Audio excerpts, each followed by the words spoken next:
It is June 25th, 1876. The sun scorches the grass as George Armstrong Custer, a bold U.S. general, marches his 7th Cavalry into a fight he cannot win. Across the valley, Sitting Bull and Crazy Horse lead, over 6,000 Sioux and Cheyenne, ready to defend their sacred lands. In hours, Custer and 200 men fall, outnumbered 10-1. A native voice echoes, the soldiers dropped like flies. This battle was no simple defeat. It was a cry against lost homes and broken treaties. How did this famed leader crumble so fast?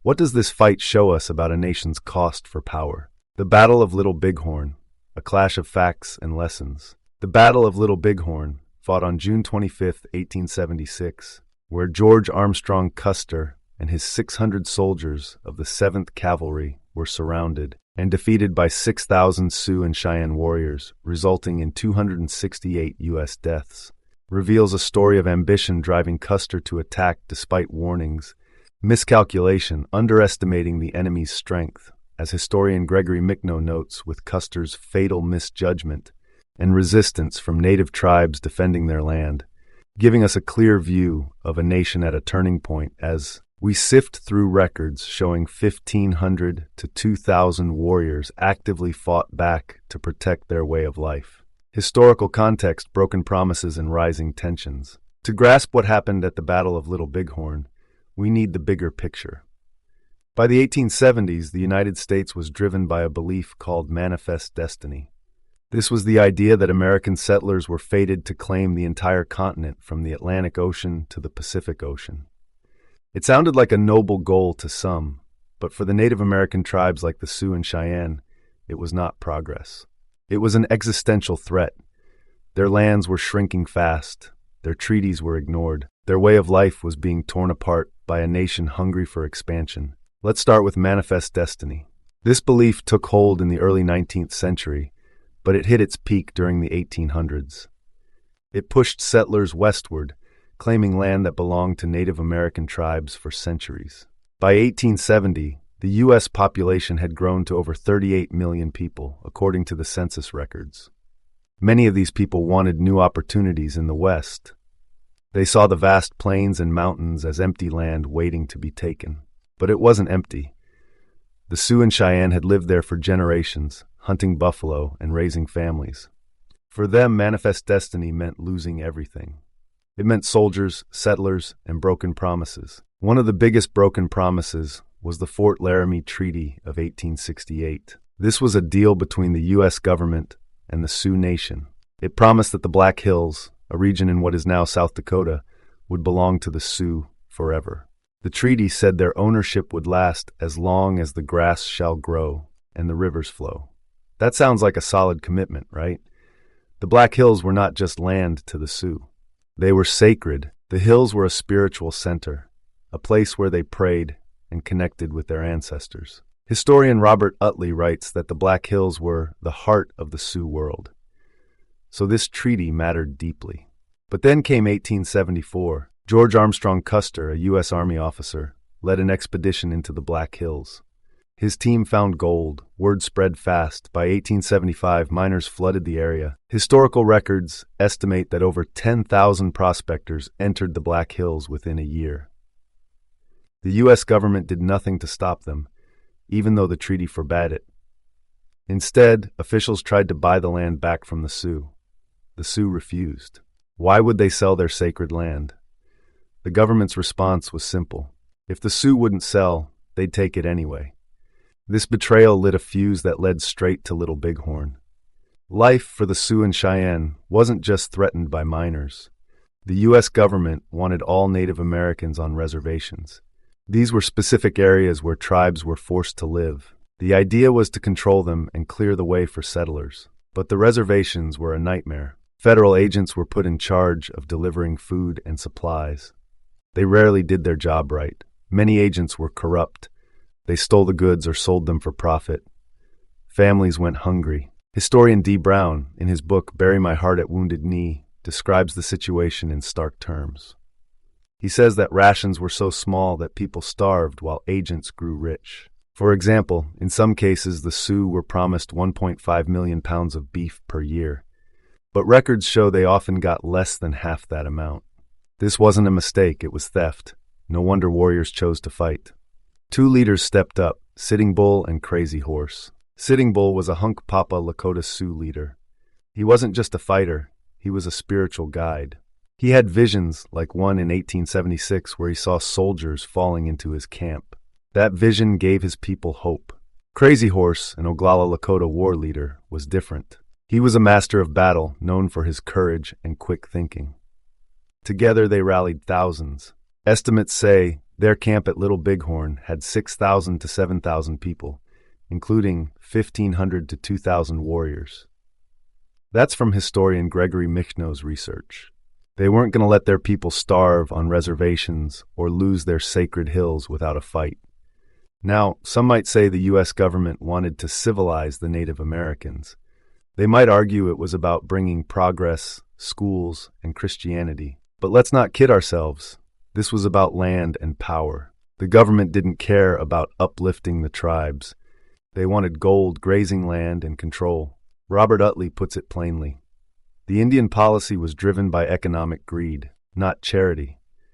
The Black Hills Gold Rush brought in millions of dollars. Between 1874 and 1876, miners extracted over $6 million worth of gold, according to economic historians. That's about $150 million in today's money. The Native Americans got none of it. They were just obstacles to remove. Things boiled over in late 1875. The U.S. government issued an ultimatum. All hostile tribes had to report to reservations by January 31, 1876. If they didn't, they'd be treated as enemies. Sitting Bull, Crazy Horse, and many others refused. They saw no reason to trust a government that lied so often. In response, the Army launched a campaign. They sent 3 columns of troops to round up the tribes. General George Crook led one group from the south. Colonel John Gibbon came from the west. General Alfred Terry, with Custer's 7th Cavalry, moved from the east.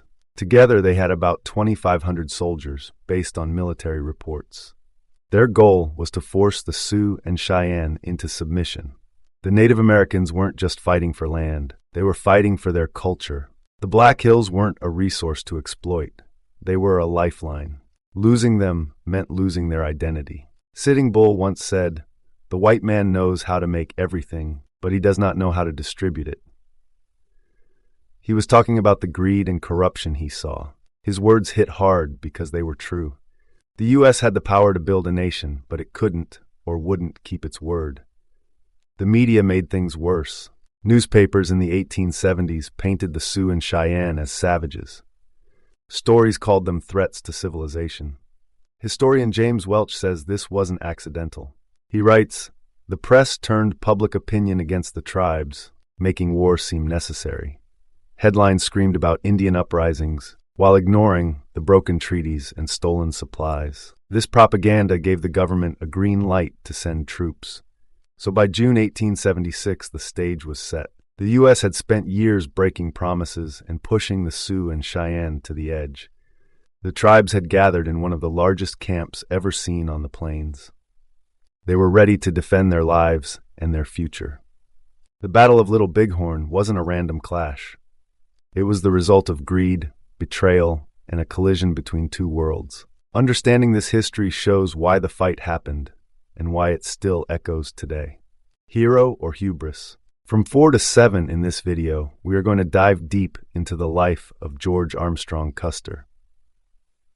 This section is all about understanding who he was, what drove him, and whether he deserves to be called a hero or a man undone by his own pride. Let's get started. Now meet George Custer. He was a man who loved the spotlight as much as his tailored uniforms. During the Civil War, he became a star, known for being bold, charismatic, and completely convinced of his own brilliance. But that confidence came with a cost, and it shaped his life in ways that led to both fame and disaster. To tell his story, we will look at his early years, his rise in the military, his views on Native Americans, and the decisions that ended with the Battle of Little Bighorn in 1876. Custer was born on December 5, 1839, in New Rumley, Ohio. He grew up in a modest family and later attended the U.S. Military Academy at West Point. He wasn't a great student there, In fact, he finished last in his class of 34 cadets in 1861. But the Civil War broke out that same year, and it gave him a chance to prove himself. Custer quickly showed he had talent on the battlefield. By 1863, at the age of 23, he was promoted to Brigadier General of Volunteers, making him one of the youngest generals in the Union Army. 2 years later, in 1865, he became a Major General at age 25. That's an incredible rise for someone so young. His success came from his fearless cavalry charges. At the Battle of Gettysburg in July 1863, Custer led his brigade against Confederate forces under General J.E.B. Stuart. His actions helped stop a dangerous enemy advance, and people took notice. Another big moment came in May 1864 at the Battle of Yellow Tavern. There, Custer's men killed Stuart, a key Confederate leader, dealing a blow to the South. Historian Stephen Ambrose, in his book Crazy Horse and Custer, says Custer captured over 2,000 Confederate soldiers during the war. These victories made him famous, and newspapers loved writing about the boy general. Custer wasn't shy about his fame. He wore flashy outfits like buckskin jackets, red neckties, and wide-brimmed hats. His long, curly hair was something he took pride in, and he often posed for photographs. He wanted people to know who he was, but this love for attention had a downside. Ambrose writes that Custer craved glory and was willing to gamble everything to achieve it. His boldness won battles, but it also hinted at recklessness that would grow over time. After the Civil War ended in 1865, Custer's rank dropped back to captain, and later he became a lieutenant colonel in the regular army. He was sent west to fight Native American tribes on the frontier. This was a new chapter for him, and by 1876, he saw the Plains Indians as a stepping stone to greater fame. Some even think he dreamed of becoming president one day. Historian Evan Connell, in his book Son of the Morning Star, says Custer believed a big victory over the Sioux and Cheyenne could put him back in the national spotlight.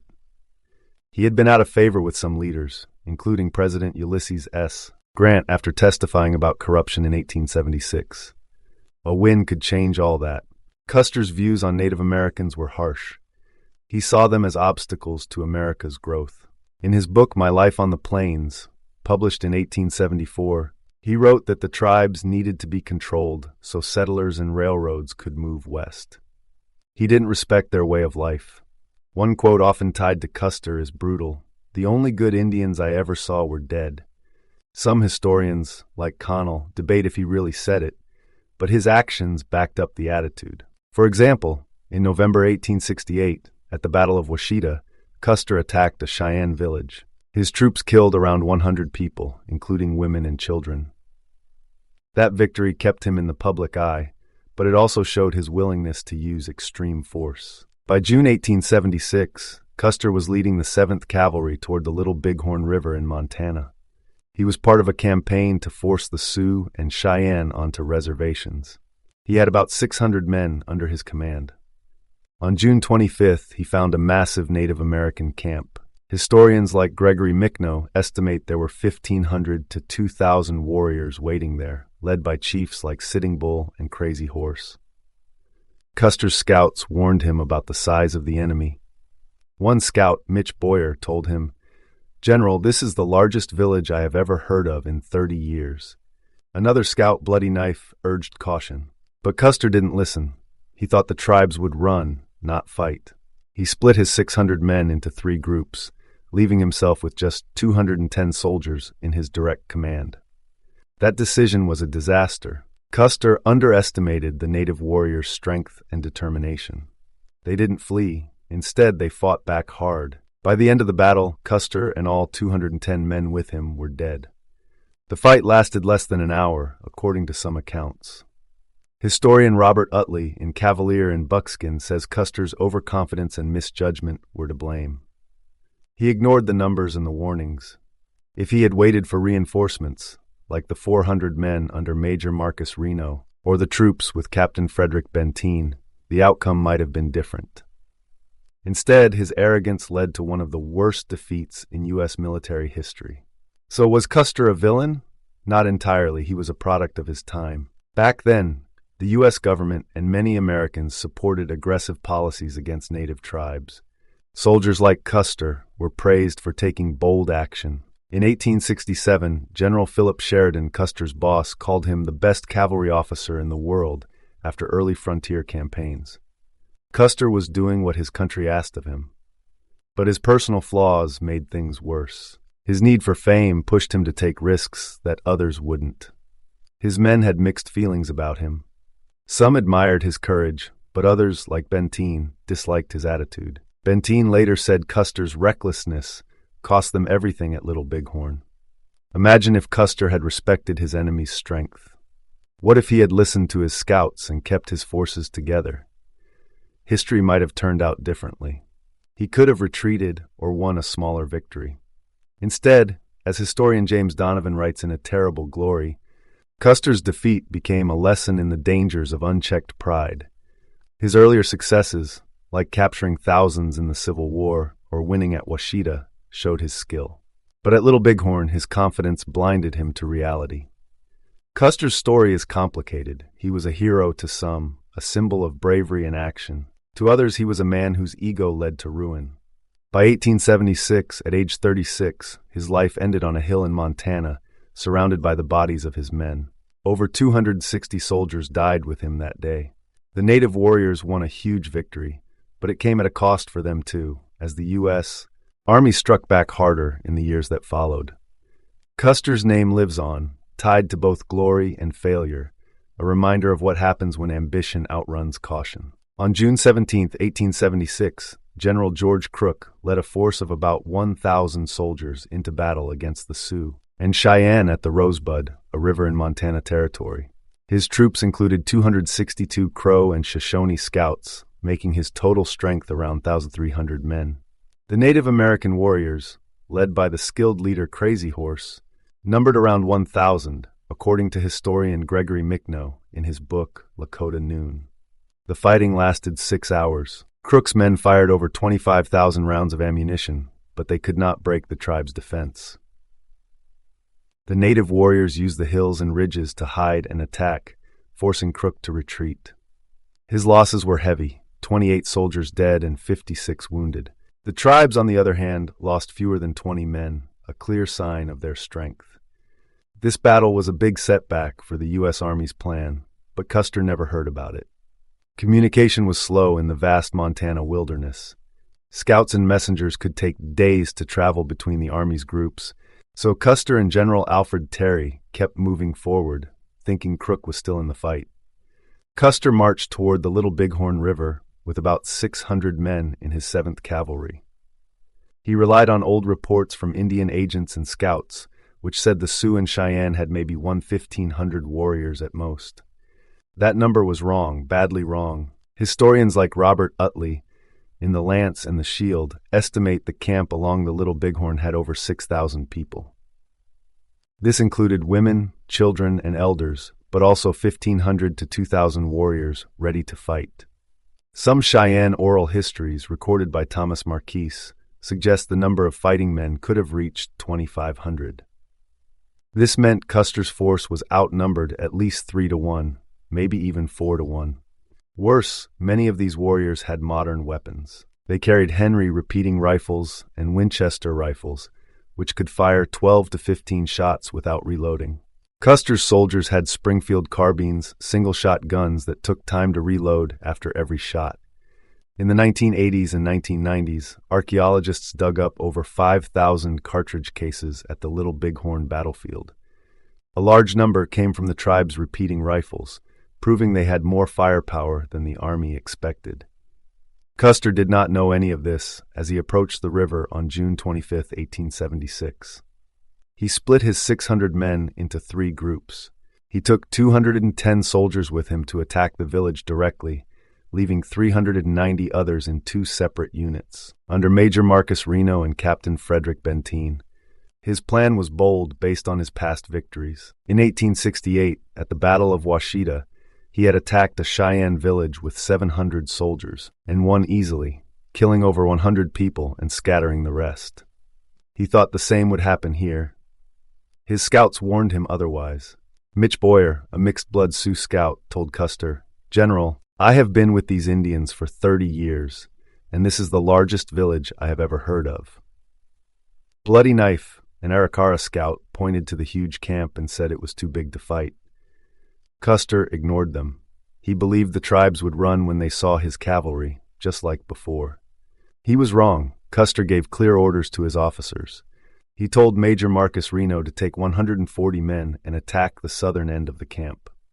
He sent Captain Frederick Benteen with 125 men to scout the bluffs to the south and block any escape. Custer himself took 210 men and moved north. He wanted to hit the camp from that side while Reno pushed from the south. This was a tactic Custer liked to use.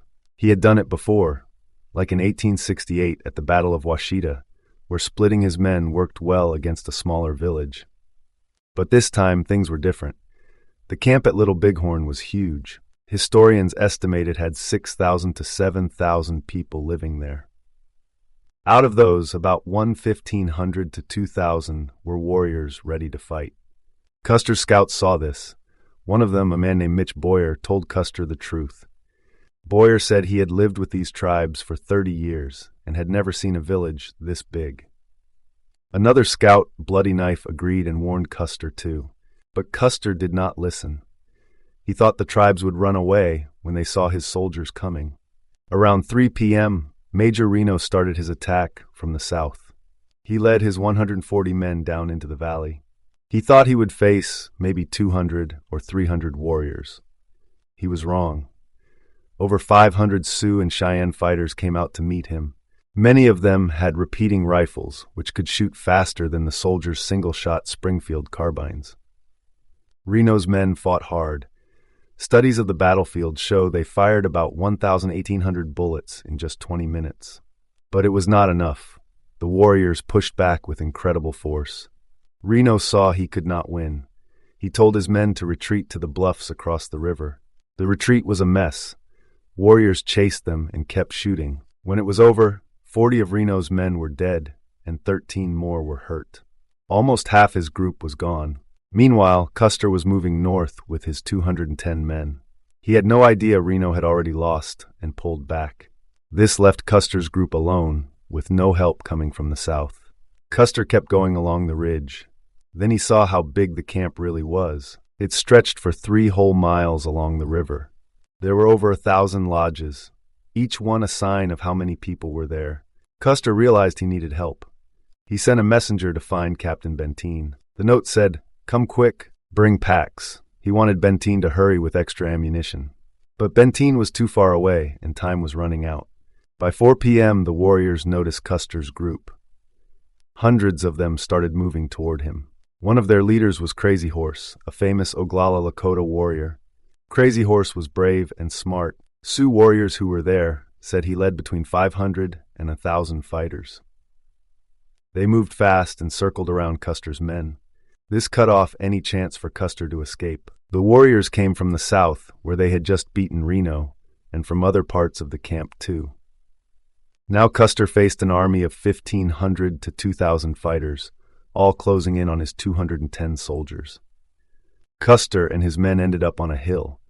People call it Last Stand Hill today. They were stuck there, surrounded on all sides. The soldiers had their Springfield carbines, which could only shoot 1 bullet at a time. The warriors had better weapons, like repeating rifles that could fire many shots without reloading. Experts who studied the site in the 1980s found over 5,000 cartridge cases. They learned the warriors fired at least 10 bullets for every one the soldiers shot. The fight was loud and chaotic. Dust and smoke filled the air. Custer's men tried to hold their ground, but they had no chance. The battle did not last long. By 5 p.m. it was finished. Custer was dead. All 210 men with him were dead. Not one soldier lived through it. A Sioux warrior named Iron Hawk talked about it later. He said the soldiers fell like grasshoppers. They could not fight anymore. Another warrior, Two Moons, said, "It was like a whirlwind of dust and smoke, and then it was done." The numbers tell the story. The U.S. Army lost 268 men that day across all groups, but Custer's 210 were the heart of the disaster. Splitting up soldiers was something cavalry units did a lot back then. It was a way to confuse the enemy and hit them from different directions. Custer had used this plan in the Civil War and against native villages before. It worked when the enemy was small or not ready to fight. At Little Bighorn, though, Custer made a big mistake. He ignored what his scouts told him. They counted over 1,000 lodges in the camp. That meant at least 1,500 warriors, maybe more. Custer thought there might be 800 fighters at most. He was way off. Historian Gregory Micknow wrote about this in his book Lakota Noon. He said Custer's scouts gave him good information, but Custer refused to believe it. Mitch Boyer's warning about the camp's size was clear. Custer just brushed it off. He was sure the Sioux and Cheyenne would run away when he attacked. He had seen them scatter before in other battles. This time, he bet on them being afraid instead of ready to fight. That bet was wrong. The tribes did not run. They stood their ground. They had leaders like Crazy Horse, who knew how to fight smart. They used the hills and river to trap Custer's men. Historian Robert Utley wrote about this in Cavalier and Buckskin. He said, Custer's confidence in his own luck and the supposed cowardice of the Indians led him to take risks that no smart leader would take. Custer thought he knew the tribes better than he did. He did not see how strong they were. These warriors were not just more in number. They were fighting for their homes and families. They had a reason to stand and fight, and they did it well. Studies say the Sioux and Cheyenne lost between 30 and 100 warriors that day. That is much less than the 268 soldiers killed. Custer misjudged their spirit, not just their size. He thought he could scare them into giving up. Instead, they turned his plan against him and wiped out his whole group. The Battle of Little Bighorn was a shock to the United States. Custer was a famous officer, and losing him with so many men was hard to believe. The army sent more soldiers after this, and within a year, most of the Sioux and Cheyenne were forced onto reservations. But the battle showed what happens when a leader underestimates the enemy. Custer's choice to split his 600 men and attack a camp of thousands was his doom. He ignored the numbers, he ignored the warnings, and he ignored the will of the people he fought. That day, June 25, 1876, his gamble failed, and it cost him everything. The Battle of Little Bighorn took place on June 25th and 26th, 1876. It was a stunning victory for the Sioux and Cheyenne tribes. They defeated General George Armstrong Custer and killed 268 of his men. But this victory did not last long. The United States government and military reacted with speed and power. They wanted to punish the tribes and make sure they could never fight back again. By the end of 1877, the Great Sioux War was over. The Sioux and Cheyenne were forced onto reservations. Their freedom was gone. This section will look at how the U.S. struck back, what happened to key leaders like Sitting Bull and Crazy Horse, and how the battle changed the Plains Indians' lives forever. The U.S. struck back hard, seizing the Black Hills and crushing resistance. After the battle, the U.S. government wasted no time. They sent thousands of soldiers to the Montana and Dakota territories. Historian Robert Utley, in his book The Indian Frontier of the American West, says that by late 1876, over 4,000 troops were in the field. Their goal was simple: break the Sioux and Cheyenne. The Army used a harsh plan called the Scorched Earth Policy. They burned tribal villages to the ground. They shot thousands of horses so the tribes could not escape or fight. They destroyed food supplies, leaving people hungry and weak. By the winter of 1876 to 1877, many Native American families had no choice but to give up. One of the biggest actions was taking the Black Hills. The Black Hills were in western South Dakota. They were sacred to the Sioux, who called them Paha Sapa. The 1868 Fort Laramie Treaty had given this land to the Sioux forever. But gold changed everything. In 1874, miners found gold there. By 1876, thousands of white settlers were pouring in. The U.S. government decided to take the land back. On February 28, 1877, Congress passed a law that seized the Black Hills. Historian D. Brown, in Bury My Heart at Wounded Knee, writes that the U.S. took 7.3 million acres from the Sioux. The government offered $6 million, but the Sioux said no. The land meant more to them than money. Between 1874 and 1877, miners pulled out gold worth over $6 million. That would be about $150 million today. The Sioux got nothing. This loss hit them hard, both in spirit and in wealth. The military campaigns kept going. In November 1876, Colonel Ranald Mackenzie attacked a Cheyenne village at the Battle of Dull Knife. He destroyed 200 lodges and killed many horses. In January 1877, General Nelson Miles fought the Sioux at the Battle of Wolf Mountain. These fights wore down the tribes. By May 1877, most of the Sioux and Cheyenne had surrendered. The Great Sioux War ended. The U.S. had won. The tribes were moved to reservations. Their lands shrank from 60 million acres in 1868 to just 15 million by 1877. The reservations were small, poor, and far from their old hunting grounds. Sitting Bull fled to Canada but later surrendered.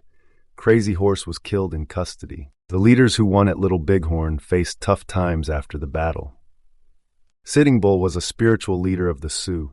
He knew the U.S. would not let the victory stand. In May 1877, he took about 300 of his people to Canada. They crossed the border to escape the army. For 4 years they lived there, but life was not easy. The buffalo herds were disappearing, food ran low. By 1880, many of his followers were starving. On July 19, 1881, Sitting Bull came back to the United States. He surrendered at Fort Buford in Montana. About 185 people were with him. The army sent him to the Standing Rock Reservation. He lived there quietly for years, but in 1890, trouble started again. The government feared he might join a new movement called the Ghost Dance. On December 15, 1890, Indian police came to arrest him. A fight broke out. Sitting Bull was shot in the head and chest. He died at age 59. His death was a big loss to the Sioux. Crazy Horse had a different story. He was a war leader of the Oglala Lakota. After Little Bighorn, he kept fighting. Through the winter of 1876 to 1877, he led his people against the army. But the soldiers were too many. On May 6, 1877, Crazy Horse surrendered at Fort Robinson in Nebraska. He brought about 1,000 followers with him. The army promised him a reservation in his homeland, but they did not trust him. They thought he might start another war. On September 5, 1877, soldiers took him to a guardhouse. He did not want to be locked up. He resisted. A soldier stabbed him with a bayonet. Crazy Horse died that night. He was only 35 years old. Historian Joseph Marshall III, in The Journey of Crazy Horse, says his death ended the time of great Lakota war chiefs. The victory at Little Bighorn was their last big moment. After that, both leaders were gone. Reflection: the end of the Plains Indians' freedom and a nation's broken promises. The Battle of Little Bighorn was not just a battle the U.S. Army lost. It was the end of the Plains Indians' way of life. Before 1876, the Sioux and Cheyenne roamed millions of acres. They hunted buffalo and lived in bands. After 1877, they were stuck on reservations. The buffalo were almost gone. In 1860, there were 30 million buffalo on the plains. By 1880, fewer than 1,000 were left. White hunters killed them for hides and sport. The tribes could not hunt anymore. They had to take food from the government. Often it was not enough. In 1883, Sitting Bull said, "The white man knows how to make everything, but he does not know how to distribute it." His words showed how hard life had become. The reservations were a fraction of their old lands. The Great Sioux Reservation started with 60 million acres in 1868. After the Black Hills were taken in 1877, it dropped to 15 million acres. By 1889, it was split into 6 smaller reservations. The Dawes Act of 1887 made things worse. It gave each Native American family a small plot of land, about 160 acres. The rest was sold to white settlers. The land was dry and bad for farming. Many families could not grow enough food. Between 1871 and 1900, the Native American population fell from 300,000 to 250,000. Diseases like smallpox and tuberculosis spread fast on reservations. The old days of freedom were over. The Wild West disappeared too. Before 1876, the West was a place of open land and native tribes. After the battle, it changed fast. Railroads crossed the plains. Towns and farms sprang up. The U.S. was growing into a modern country. But this growth came at a cost. The government broke its treaties. Historian Patricia Nelson Limerick, in The Legacy of Conquest, writes, "The West was taken by those who ignored promises and used force. The Sioux and Cheyenne fought hard at Little Bighorn.